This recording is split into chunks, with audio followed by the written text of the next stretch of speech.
नमस्कार, news one India में आपका स्वागत है। आपके साथ मैं धर्मराज सिंह। उत्तर प्रदेश विधानसभा चुनाव के लिए बीजेपी और निषाद पार्टी के बीच सीट बंटवारा लगभग तय हो चुका है। दोनों पार्टियों के बीच 17 सीटों पर समझौता हो सकता है। निषाद पार्टी को भारतीय जनता पार्टी ने 15 सीट देने का ऐलान किया था। 15 सीट देने पर मंथन हुई, लेकिन निषाद पार्टी 15 की जगह 17 सीटें मांग रही है और सीट बंटवारे को लेकर आज आधिकारिक घोषणा हो सकती है। कल देर रात 3 बजे तक दोनों दलों के बीच मंथन चला है और बताया जा रहा है कि दोनों दलों के बीच लगभग सहमति बन चुकी है। भारतीय जनता पार्टी और निषाद पार्टी के बीच गठबंधन फॉर्मूले के तहत निषाद पार्टी को 15 सीटें देने पर सहमति बनी थी, लेकिन निषाद पार्टी की तरफ से 17 सीटें मांगी गई थी। हम लोगों की मीटिंग नहीं, भारतीय जनता पार्टी मीटिंग है और आज हम लोगों की मीटिंग है धर्मेंद्र प्रधान जी से, बंसल जी से।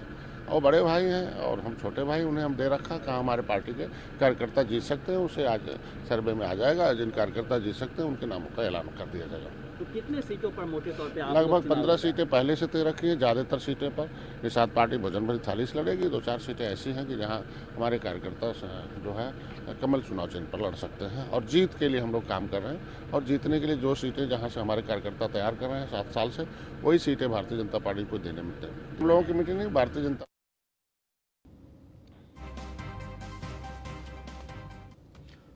वही सूत्रों के हवाले से बड़ी खबर है कि बीजेपी और अपना दल के बीच सीटों को लेकर समझौता हो गया है।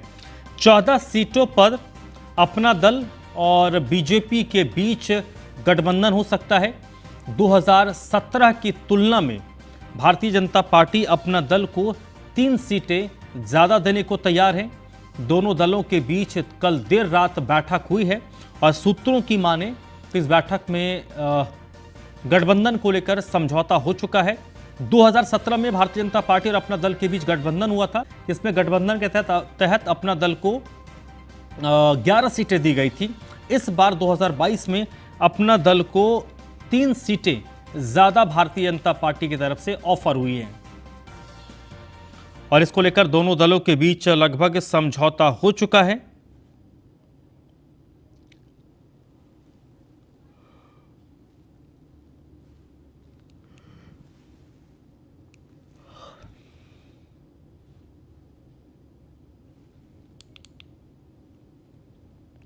तो भारतीय जनता पार्टी लगातार अपने सहयोगी दलों के साथ गठबंधन के तहत सीटों को फॉर्मूले को मुकम्मल करने की कोशिश कर रही है। अपना दल के साथ अगर सोर्सेस की माने तो गठबंधन का फॉर्मूला लगभग तय हो गया है। इस गठबंधन के तहत अपना दल को 14 सीटें ऑफर हुई हैं। 2017 की तुलना में अपना दल एस को 13 सीटें ज्यादा दी गई हैं। 3 सीटें ज्यादा दी गई हैं। पिछले बार 11 सीटों पर 2017 में अपना दल ने पिछले बार 11 सीटों पर चुनाव लड़ा था। इस बार 14 सीटें ऑफर हुई, यानी 3 सीटें ज्यादा इस बार अपना दल को दी गई है। कल देर रात तक अनुप्रिया पटेल के साथ भारतीय जनता पार्टी का आला कमान की बैठक हुई है और सोर्सेस की माने तो बैठक में दोनों के बीच लगभग सहमति बन चुकी है।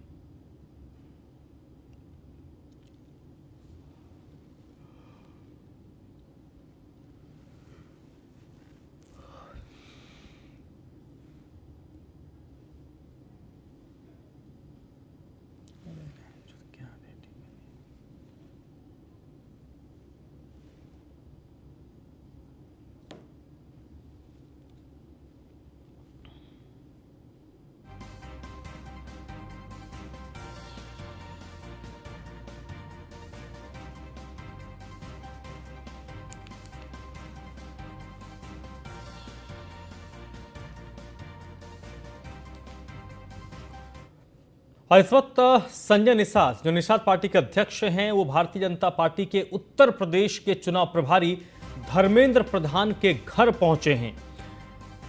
बीजेपी और निषाद पार्टी के बीच सीट बंटवारे को लेकर मंथन होगा।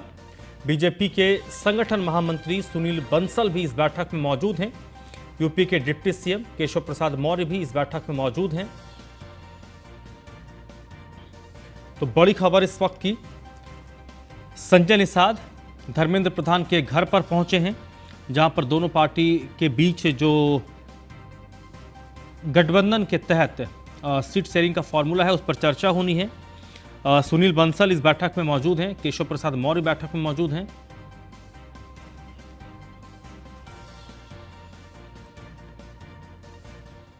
आम आदमी पार्टी आज पंजाब को लेकर बड़ा ऐलान करेगी। पंजाब में आम आदमी पार्टी का सीएम फेस कौन होगा, इसका ऐलान आज आम आदमी पार्टी करेगी।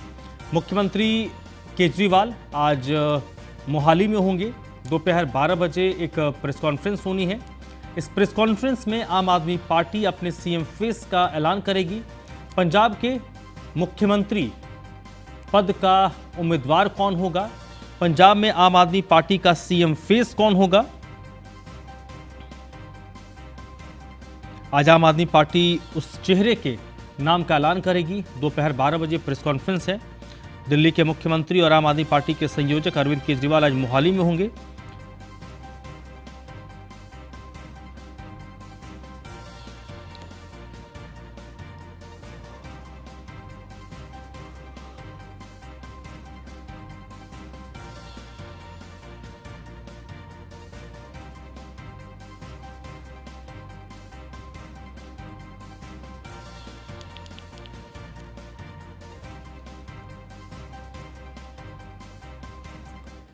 पंजाब के मुख्यमंत्री चरणजीत सिंह चन्नी के करीबी रिश्तेदारों पर ईडी की तरफ से कार्रवाई की गई है।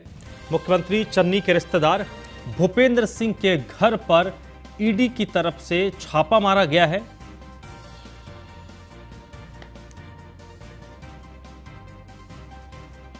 पंजाब में 10 से 12 जगहों पर ईडी की ये रेड चल रही है। रेत के अवैध खनन और लेन देन को लेकर ईडी की तरफ से ये एक्शन हुआ है, ये कार्रवाई हुई है। और जिस शख्स पर यह कार्रवाई हुई है वो पंजाब के मुख्यमंत्री चरणजीत सिंह चन्नी के रिश्तेदार हैं।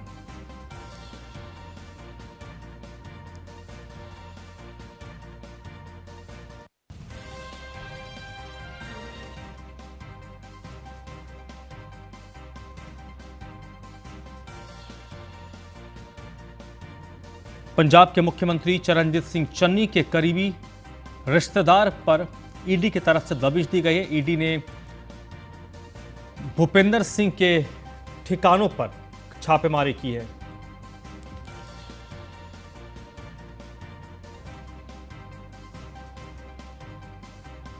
समाजवादी पार्टी के नेता अभिषेक मिश्रा पर एफआईआर दर्ज की गई है। अभिषेक मिश्रा समेत कई समाजवादी पार्टी के कार्यकर्ताओं पर यह केस दर्ज हुआ है। अभिषेक मिश्रा और सपा के कार्यकर्ताओं पर कोरोना नियमों के उल्लंघन का मुकदमा दर्ज किया गया है। सदस्यता अभियान के दौरान लोगों की भीड़ उमड़ी थी। बगैर अनुमति के बाइक रैली निकाली गई थी। हसनगंज थाना क्षेत्र में प्रचार किया गया था और इसी मामले में अभिषेक मिश्रा और समाजवादी पार्टी के कार्यकर्ताओं पर एफआईआर दर्ज की गई है।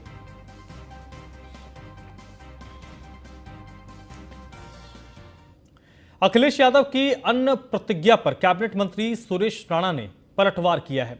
सुरेश राणा ने कहा है कि जब समाजवादी पार्टी की सरकार थी तब दंगाइयों को बुलाकर लखनऊ में बिरयानी खिलाई जाती थी। गन्ना किसानों के भुगतान नहीं होते थे। गन्ना भुगतान को लेकर धरने दिए जाते थे। किसानों की मेहनत का पैसा गायब हो जाता था। चीनी मिलों को बंद कर दिया गया था। लेकिन जब से बीजेपी की सरकार आई है, किसानों को उनकी मेहनत का पैसा मिले ये सुनिश्चित किया गया है। किसानों के कर्ज माफ किए गए हैं।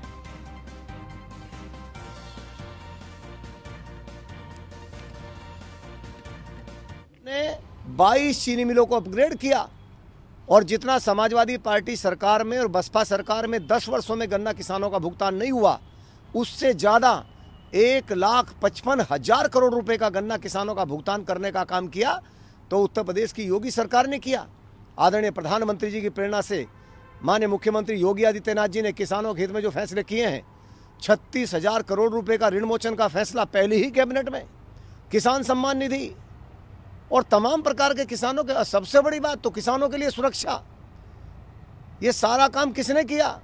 ये योगी आदित्यनाथ जी ने किया। आज जब किसान आदरणीय मोदी जी, आदरणीय योगी जी के साथ मजबूती के साथ खड़ा है, आज उत्तर प्रदेश का किसान भारतीय जनता पार्टी के साथ मजबूती के साथ खड़ा है, तो समाजवादी पार्टी को पसीने आ रहे हैं और तरह तरह की बातें बोल करके गुमराह करने का प्रयास कर रहे हैं। किसानों का हित नहीं है, किसानों के ऊपर राजनीति करना चाहते हैं। इसलिए मैं कहना चाहता हूं कि पूरी मजबूती के साथ मैं किसान भाइयों का अभिनंदन करना चाहता हूं। जिस तरह से उन्होंने आदरणीय मोदी जी और आदरणीय योगी जी के साथ पूरी कदम से कदम मिला करके चलने का काम किया है, चाहे 14 हो, चाहे 17 हो, चाहे 19 हो, किसानों का आशीर्वाद भारतीय जनता पार्टी को मिला है। अब की बार उससे भी ज़्यादा आशीर्वाद भारतीय जनता पार्टी को किसान भाइयों को मिलने वाला है। मुख्यमंत्री योगी आदित्यनाथ ने आज टीम 9 के लोगों के साथ मीटिंग की है। टीम 9 के अफसरों के साथ कोरोना के वर्तमान परिस्थितियों पर सीएम की तरफ से मीटिंग की गई है। कोरोना को लेकर अफसरों को आवश्यक दिशा निर्देश मुख्यमंत्री योगी आदित्यनाथ ने टीम 9 की बैठक में दी है। इस वक्त देश में कोरोना का जो रिकवरी रेट है वो 94.09% है।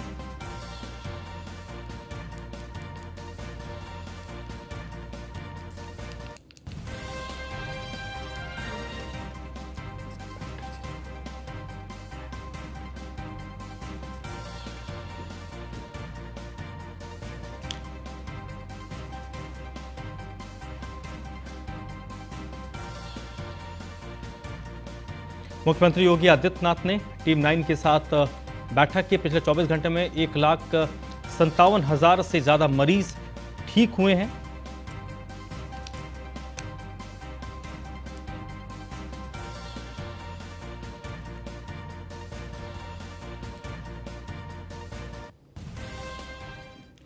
वही कोरोना की बात करें तो देश में कोरोना के पिछले 24 घंटे में 2,38,018 नए केस रिपोर्ट किए गए हैं।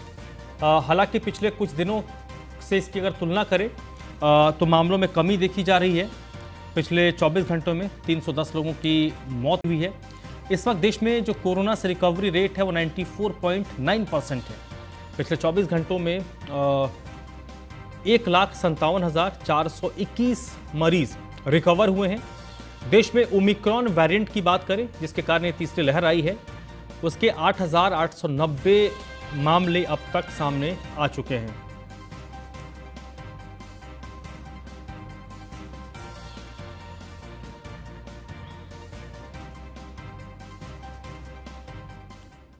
उत्तर प्रदेश में विधानसभा चुनाव की तारीखों का ऐलान हो चुका है। नेता मतदाताओं को लुभाने के लिए उनके बीच पहुंच रहे हैं और उन्हें विकास के नाम पर अपने पक्ष में करने की कोशिश भी कर रहे हैं। लेकिन मतदाता भी अपने क्षेत्र में मूलभूत सुविधाओं के न मिलने के से मौजूद माननीयों के साथ अन्य नेताओं से नाराज नजर आ रहे हैं।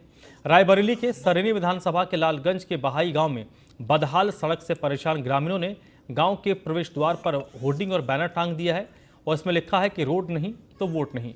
ग्रामीणों का कहना है कि कई दशक से उनके गांव का मुख्य मार्ग बदहाल है और चुनाव में नेता वादा तो कर जाते हैं लेकिन कोई विकास नहीं करता है।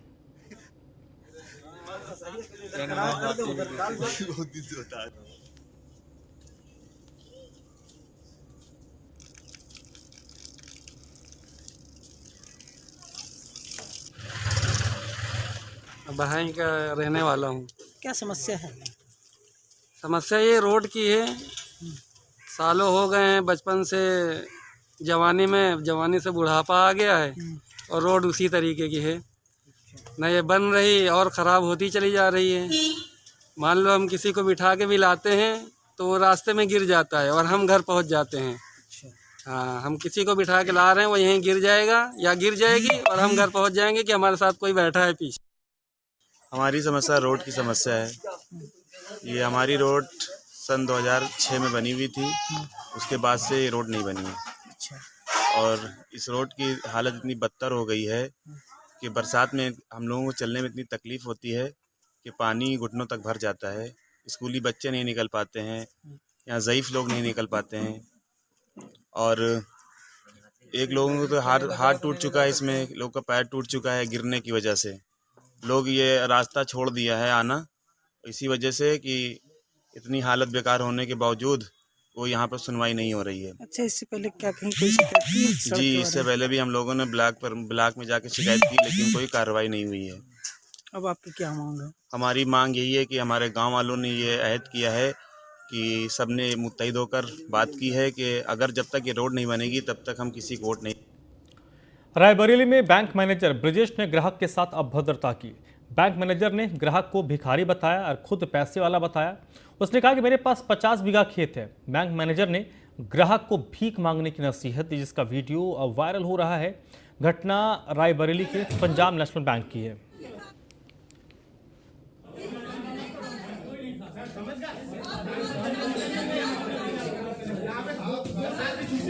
जनता काम करने की छुट्टी नहीं है 5-6 दिन, कभी हमारे 50 बीघा है समझ गए।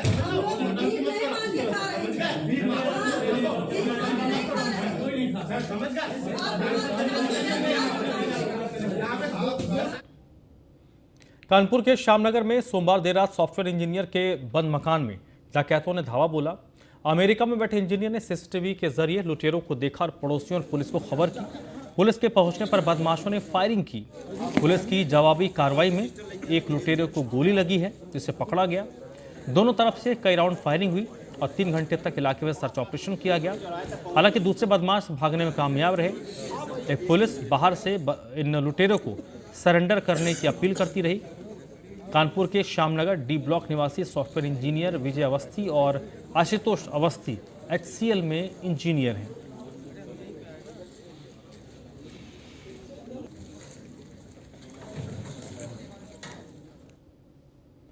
आगरा के शमशाबाद पुलिस को बड़ी कामयाबी मिली है। पुलिस ने खेतों में बन रही शराब पर छापेमारी की है। खेतों में बने कच्ची शराब को पुलिस ने बरामद किया है और इस दौरान 3000 लीटर लहन को पुलिस ने नष्ट किया है। 2 शराब के तस्करों को गिरफ्तार किया गया। पुलिस ने 2 तमंचा, 3 कारतूस भी इस दौरान बरामद किए हैं। आगरा के नगला सूरज भान इलाके में पुलिस की तरफ से ये कार्रवाई हुई है।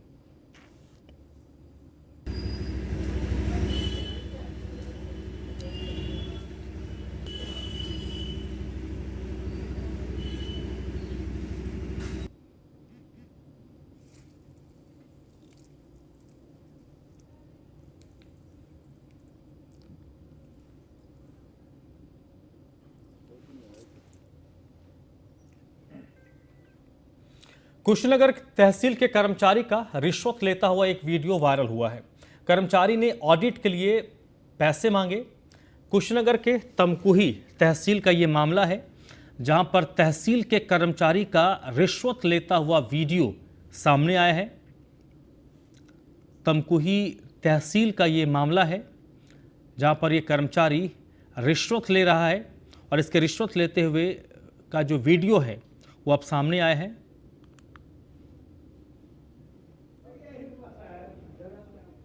तहसील कार्यालयों में किस तरीके से रिश्वत का खेल चलता है, उसकी ये बानगी, ये वीडियो है।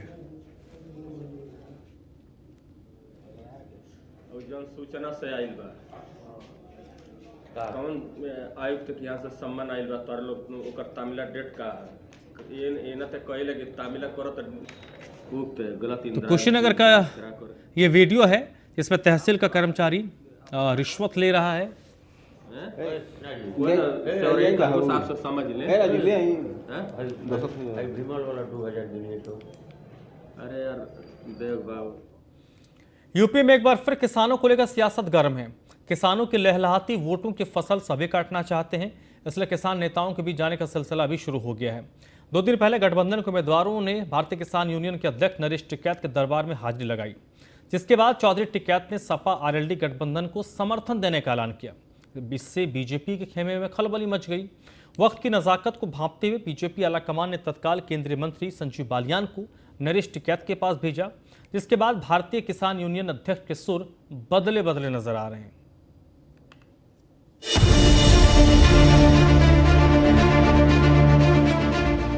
कड़कड़ाती ठंड के बीच केंद्रीय मंत्री डॉक्टर संजीव बालियान की चौधरी नरेश टिकैत से मुलाकात पश्चिमी यूपी की सियासत को गरमा रही है। चुनावी मौसम में ये मुलाकात तब और अहम है जब 2 दिन पहले ही भाकियू अध्यक्ष ने सपा आरएलडी गठबंधन को समर्थन देने का ऐलान कर दिया था। इस ऐलान के बाद यूपी से दिल्ली तक बीजेपी खेमे में खलबली मच गई। आनन फानन में आलाकमान ने बीजेपी के जाट नेता और केंद्रीय मंत्री संजीव बालियान को टिकैत दरबार में भेजा, जिसके बाद अब भाकियू अध्यक्ष के सुर बदले नजर आ रहे हैं। भाई, आप लोगों की परीक्षा की घड़ी इस गठबंधन का बगल जो कोई भी जाए उसे कुशा मंदरामन जो कुछ भी तरीका अपनाना हो, रिक्वेस्ट का यह और तो कुछ नहीं होता। और तरीका तो कुछ नहीं होता सर। अच्छा व्यवहार सारे को काम आवे और बड़े अच्छे तरीके से सब मनाने की बात है और इस गठबंधन को सफल बनाओ। किसी भी पार्टी का कोई भी प्रत्याशी होगा, किसी भी पार्टी का होगा, जो कर पहले टिकैत साहब के जमाने से है या जो आते हैं, हम तो अपना वो का वही बना कर रखने और सब आशीर्वाद देने। वोट मांगने की बात यहाँ से कोई ना करे। संजीव बालियान से मुलाकात के बाद चौधरी टिकट के तेवर बीजेपी को लेकर भले ही नरम पड़ता दिख रहा है, लेकिन अखिलेश यादव किसानों के मुद्दे पर बीजेपी को सवालों के कटघरे में लगातार खड़ा कर रहे हैं। आज अखिलेश ने अन्न संकल्प लिया। सपा सरकार बनने पर किसानों की हर समस्याओं का समाधान करने का आश्वासन दिया। साथ ही लखीमपुर की आग फिर सुलगाकर बीजेपी पर जबरदस्त हमला भी बोला, तो बीजेपी ने भी पलटवार करने में देर नहीं लगाई। अंग्रेजों की सरकार में भी ऐसा जुल्म नहीं हुआ होगा जैसा भारतीय जनता पार्टी की सरकार में हुआ। जलियांवाले बाग में सीने पर गोली चलाई अंग्रेजों ने, और यहाँ पर जो शांतिपूर्ण तरीके से आंदोलन खत्म करके अपने घर लौट के जा रहे थे, पीछे से जीप चढ़ाई। उस सरकार से क्या उम्मीद करोगे? इसीलिए हम संकल्प ले रहे हैं, ये अन्न संकल्प ले रहे हैं। जिन्होंने किसानों के साथ ऐसा व्यवहार किया है उनको हटाएंगे और हराएंगे। उन्होंने प्रेस के माध्यम से कहा कि वो किसानों के बड़े हितैषी, अगर वह हितैषी होते तो उनके शासनकाल में किसानों के हित में कोई काम तो हुआ होता। उनकी सरकार के समय में गन्ना का भुगतान करना होता था, मेरे किसानों की फसल सूख जाती थी, बिजली नहीं आती थी, मेरे किसानों की फसल किसी आपदा में बर्बाद हो जाए तो 2-2 साल तक मुआवजा भी नहीं मिलता था। और वह किस मुंह से किसान की बात करते हैं? अपना लड़ो, कौन किसके आशीर्वाद की जरूरत है? सबको अपना मैदान में आगे तो अपना काम करो। किसने आंदोलन में क्या करा होगा, किसने गांव के लिए, गरीब के लिए क्या करा होगा, तो सब जनता जानती है। जिसको जनता चाह लेगी कर लेगी। कल आपके यहाँ से एक समर्थन की बात जारी हुई थी, वो तो कोई लोग वहाँ पे गए, उन्होंने अपना सिंबल दिया, उसको वापसी देगा, उसका कहा अपना जाकर लड़ो चुनाव। आज दूसरे जा रहे, कल तीसरे जा रहे, वहाँ तो रोज जाते रहे ना अलग अलग तरीके के लोग। अखिलेश और केशव मौर्य किसानों के मुद्दे पर आमने सामने हैं, लेकिन बीजेपी और सपा के बीच किसानों को लेकर जंग क्यों छिड़ी है, इसके सियासी मायने भी समझ लीजिए। दरअसल पश्चिमी यूपी की कई सीटों पर किसानों का प्रभाव है। जाहिर है भाकियू का समर्थन जिसे मिलेगा वो मजबूत होगा। ऐसा इसीलिए क्योंकि 53 सीटों पर किसान निर्णायक भूमिका में हैं। कई सीटों पर जाट किसानों का दबदबा है। जिसके पक्ष में किसान गए उनका पलड़ा भारी होगा।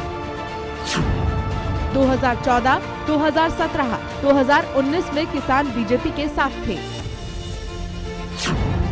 यही वजह है कि बीजेपी को प्रचंड बहुमत मिला। बीजेपी किसानों के वोटों की ताकत को बखूबी समझती है और यही वजह है कि डॉक्टर संजीव बालियान को आलाकमान ने एक्टिव कर दिया है। लेकिन अखिलेश भी अब के किसान वोट की लहलहाती फसल को काटने के लिए पूरी तैयारी कर बैठे हैं। लेकिन देखना दिलचस्प होगा कि अब की बार किसान किसके दावे और वादे पर मुहर लगाता है। Bureau report, news 1 India. इस बुलेटिन में फिलहाल इतना ही।